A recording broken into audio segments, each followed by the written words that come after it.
நீங்கள் பார்த்துக் கொண்டிருப்பது நியூஸ் 21 செய்திகள். தமிழ்நாடு செய்திகளை உடனுக்குடன் தெரிந்து கொள்ள நியூஸ் 21 செய்திகளை பாருங்கள். உண்மை, உழைப்பு, உயர்வு. சட்ட உரிமைகள் மற்றும் நுகர்வோர் பாதுகாப்பு கழகம் தலைமையகத்தில் 76வது குடியரசு தினத்தை மிகுந்த உற்சாகத்துடன் மற்றும் பெருமையுடன் கொண்டாடியது.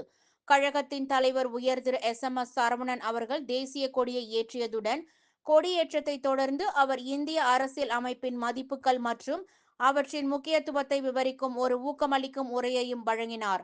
உறுப்பினர்கள் உற்சாகத்துடனும் ஒற்றுமையுடனும் நிகழ்வில் சுறுசுறுப்பாக பங்கேற்றனர். நிகழ்ச்சியின் ஒரு பகுதியாக உறுப்பினர்களின் குழந்தைகளுக்கு பள்ளி குறிப்பேடுகள், எழுது பொருட்கள் மற்றும் இனிப்புகள் வழங்கப்பட்டன.